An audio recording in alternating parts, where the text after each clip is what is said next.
সীমান্তে সামরিক অবকাঠামো তৈরি অব্যাহত চীনের নতুন উত্তেজনা শুরু।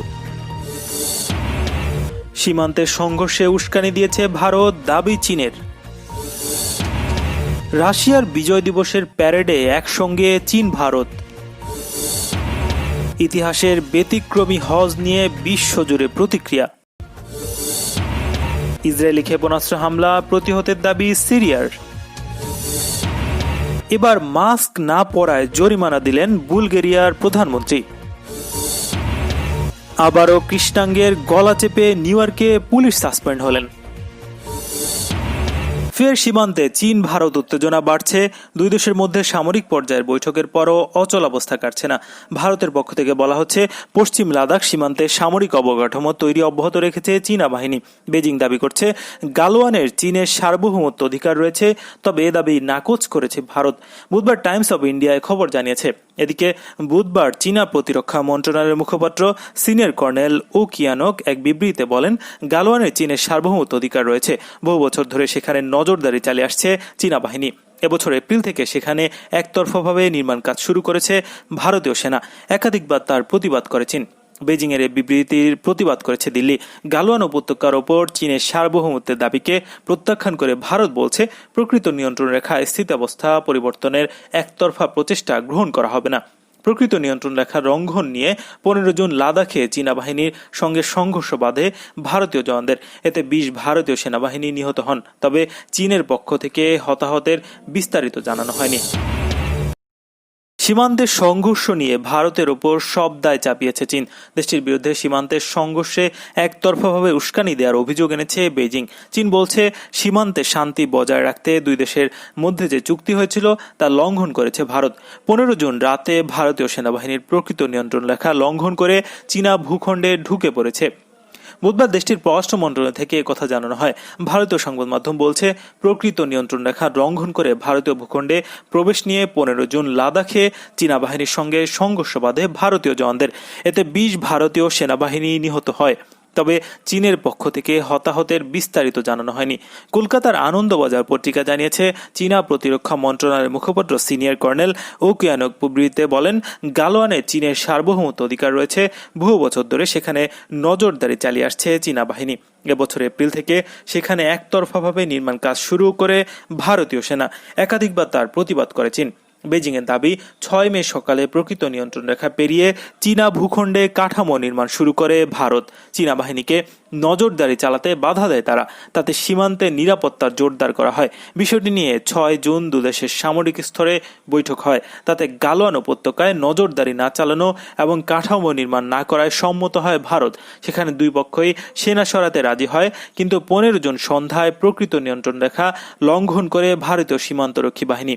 প্রকৃত নিয়ন্ত্রণ রেখা পেরিয়ে ভারতীয় জওয়ানরা চীনের এলাকায় ঢুকে পড়লে চীনা বাহিনী তাদের সঙ্গে সমঝোতায় আসার চেষ্টা করে বলে দাবি করে প্রতিরক্ষা মন্ত্রণালয়। সীমান্তে দুই দেশের উত্তেজনার মধ্যে রাশিয়ার 75তম বিজয় দিবসের প্যারেডে অংশ নিয়েছে ভারত ও চীনা বাহিনী। প্যারেডে অনুষ্ঠানে ভারতের প্রতিরক্ষা মন্ত্রী রাজনাথ সিং ও চীনা প্রতিরক্ষা মন্ত্রী জেনারেল ইউ ফেঙ্গিও উপস্থিত ছিলেন। দ্য ইন্ডিয়ান এক্সপ্রেস জানিয়েছে, প্যারেড দেখতে দুই দেশের প্রতিরক্ষা মন্ত্রী থাকলেও তাদের মধ্যে কোনো কথা হয়নি। টুইটারে এদিন রাজনাথ সিং জানিয়েছেন, রাশিয়ার বিজয় দিবসের প্যারেডে ভারতীয় সেনাবাহিনীর জওয়ানরা অংশ নেয় আমি গর্বিত। গত 15 জুন রাতে গালওয়ানে ভারত চীন নিয়ন্ত্রণ রেখায় দুই দেশের সেনাদের সংঘর্ষে মৃত্যু হয় 20 ভারতীয় সেনার। এরপরে সীমান্তে উত্তেজনা কয়েক গুণ বেড়ে যায়।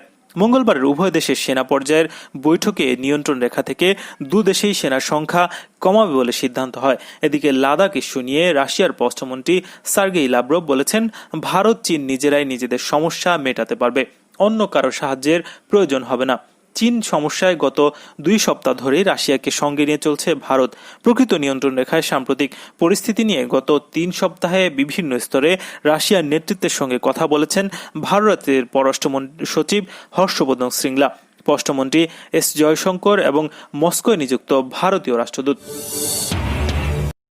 প্রায় সারা জীবন ধরেই লেবাননের আব্দুল হালিম আল আকুম মক্কায় পবিত্র হজ পালনের উদ্দেশ্যে অর্থ জমিয়েছেন। সবকিছু ঠিকঠাক থাকলে এবছরই তার হজ পালনের সংকল্প ছিল, কিন্তু শেষতক করোনা এসে সব পরিকল্পনা যেন ভেস্তে দিয়ে গেল। করোনার কারণে স্থগিত করা হলো এবারের হজ যাত্রা। 61 বছর বয়সী আলাকুম বলেন, পবিত্র হজ পালনের উদ্দেশ্যে মক্কা গমন প্রতিটি মুসলমানের স্বপ্ন, কিন্তু কোনো প্রকার সিগন্যাল ছাড়াই করোনা এসে মুসলমানদের সে স্বপ্ন ভেঙে দিল। করোনার বিস্তার রোধে সম্প্রতি সৌদি আরব এবছর হজ স্থগিত করার ঘোষণা দিয়েছে। চলতি বছরের হজ স্থগিত করায় মিশরের এক স্কুল কর্মকর্তা জয়নাব ইব্রাহিম কান্নায় ভেঙে পড়েন। তিনি বলেন, আমার সারা জীবনের আশা ছিল এবছর পবিত্র হজ পালন করা, কিন্তু করোনার কারণে এবছরই হজ স্থগিত হয়ে গেল। আল্লাহ তাআলা আমাদেরকে এই মহামারী থেকে রক্ষা করুন। শারীরিক ও আর্থিক ক্ষমতা সম্পন্ন মুসলমানদের জীবনে একবার হলেও পবিত্র হজ পালন করা ফরজ। এটি ইসলামের মৌলিক স্তম্ভসমূহের একটি। গোটা বিশ্বের প্রায় 1.8 বিলিয়ন মুসলমানদের জন্য হজ পালন একটি গুরুত্বপূর্ণ ইবাদত। আধুনিক যোগাযোগ ব্যবস্থার পূর্বে মানুষ মাসের পর মাস ভ্রমণ করে হজ পালনের জন্য মক্কায় যেত, আর এখন আধুনিক যোগাযোগ ব্যবস্থা চালু হওয়ার পর অসংখ্য মুসলমান একটিবার পবিত্র হজ পালনের জন্য সারা জীবন ধরে অর্থ সঞ্চয় করে। মুসলিম সম্প্রদায়ের জন্য পবিত্র হজ পালন এতটাই গুরুত্বপূর্ণ যে হজব্রত পালনকারীদের নামের আগে সম্মানসূচক আল-হাজ উপাধি লাগানো হয়। ইসলামিক সেমিনার অব আমেরিকার ডিন ইয়াসির কাজী আলী বলেন, প্রতিটি মুসলমানদের জীবনে হজ হলো একটি গুরুত্বপূর্ণ আধ্যাত্মিক ইবাদত, যা ধর্মীয় আবেগ অনুভূতিতে একটি গভীর ইতিবাচক প্রভাব ফেলে। এবছর ইয়াসির কাজীর 250 জন হাজির একটি কাফেলা নিয়ে মক্কায় গমনের কথা ছিল, কিন্তু হঠাৎ করে হজ স্থগিতের ব্যাপারে সৌদির ঘোষণা সব যেন উলটপালট করে দিল। এ প্রসঙ্গে তিনি বলেন, হজ স্থগিতের এই ঘোষণা সারা বিশ্বের মুসলমানদের মনে চরম হতাশা ও গভীর শোকানুভূতির সৃষ্টি করেছে। এই স্থগিত দেশ বিশেষ করে বয়স্ক মুসলমানদের মনে গভীর শোকের জন্ম দিয়েছে, যারা মৃত্যুর আগে অন্তত একবার পবিত্র হজ পালনের পরিকল্পনা করছিলেন। বৈরুতের 68 বছর বয়সী ফিরিয়ান আল মাসরি বলেন, আমি গত 20 বছর যাবৎ পবিত্র হজ পালনের পরিকল্পনা করে আসছিলাম। এবছরই হজ পালনের চূড়ান্ত সিদ্ধান্ত নিয়েছিলাম, কিন্তু করোনা উদ্ভূত পরিস্থিতিতে হজ স্থগিত হয়ে যাওয়ার কারণে তার আর এবছর হজে যাওয়া হলো না। তবে আগামী বছর হজ পালনের আশা পোষণ করে তিনি বলেন, বেঁচে থাকলে আল্লাহর ইচ্ছায় আগামী বছর পবিত্র হজ ব্রত পালন করব। সিরিয়ার বিভিন্ন স্থানে ক্ষেপণাস্ত্র হামলা চালিয়েছে ইহুদিবাদী রাষ্ট্র ইসরায়েল। মঙ্গলবার রাতে চালানো এসব হামলা প্রতিহতের কথা জানিয়েছে সিরিয়ার বিমান প্রতিরক্ষা বাহিনী।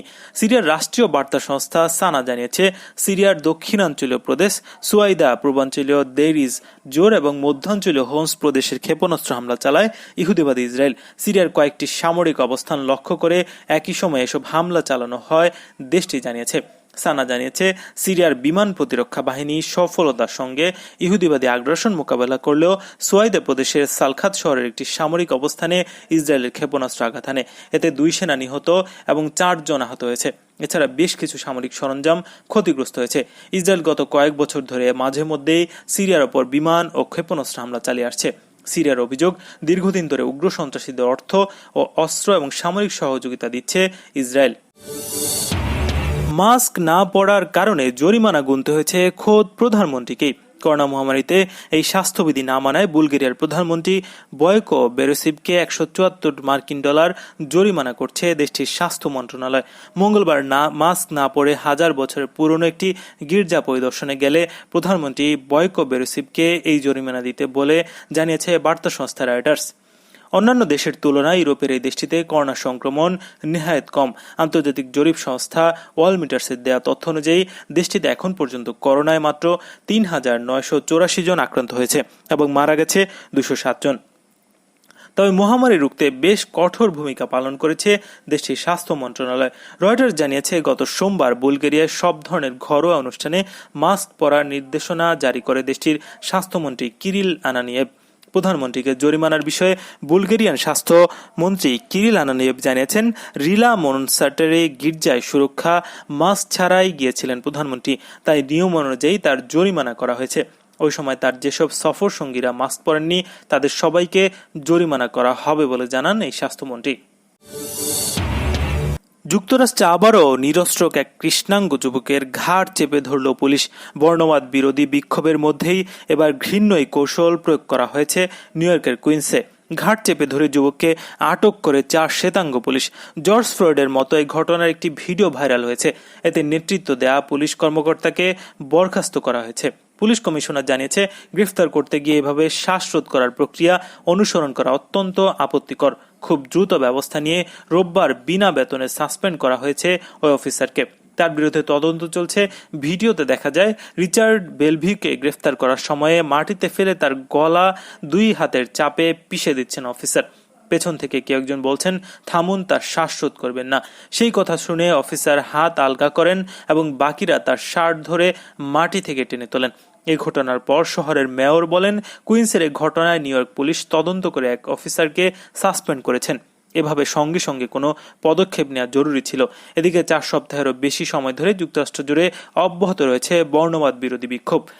মার্কিন পুলিশের তহবিল বন্ধ এবং দাস ব্যবসা ও উপনিবেশ সম্পর্কিত ঐতিহাসিক ব্যক্তিদের মূর্তি ও ভাস্কর্য সরিয়ে নেয়ার দাবি জানাচ্ছে বিক্ষোভকারীরা।